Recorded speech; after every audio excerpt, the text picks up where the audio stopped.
More than 2 decades after the return to civilian rule, the country's security institutions increasingly appear overstretched, reactive, and unable to fully enforce the state's monopoly over the use of force.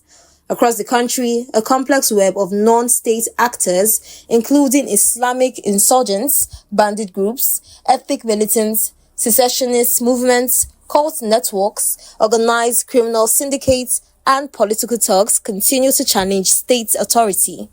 Against this backdrop, the administration of President Bola Ahmed Tinubu is advancing what could become one of the most far-reaching security reforms since 1999, a constitutional amendment to permit state-controlled police service. While political momentum is building, a fundamental question remains.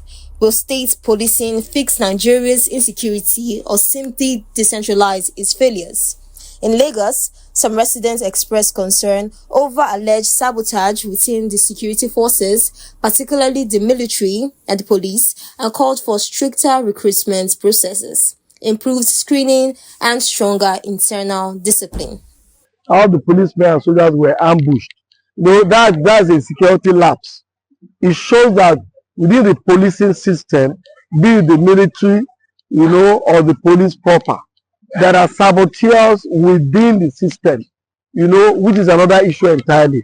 For example, you recall that former President Jonathan actually mentioned that there were Boko Haram members within his cabinet. So that's the question of saboteur. Those are elements, anti-state elements within the state. Government is trying their best. You can see the amount of resources put into security. So government is putting in its best. And the police in equally, they are putting their best. But I think it's because of the complex nature of the society these days. Things are everything is becoming complex. And when things are getting complex, of course, you need to re-strategize. But the major issue we are having with security in this country is the fact that there are so many betrayers. People sell out information.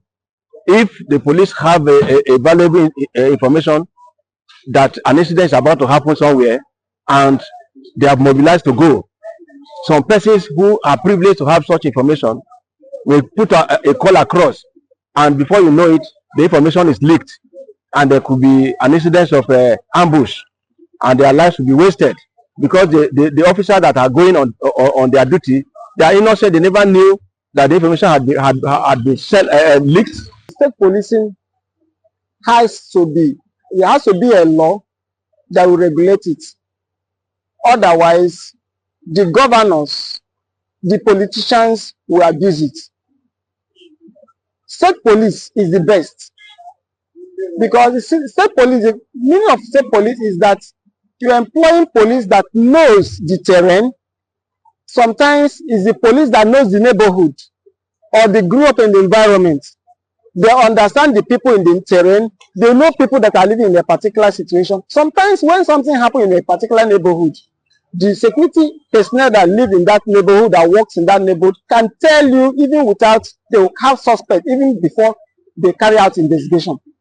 To curb insecurity at both state and national levels, residents called for increased recruitment, comprehensive training, and rigorous screening within the security agencies, particularly the police.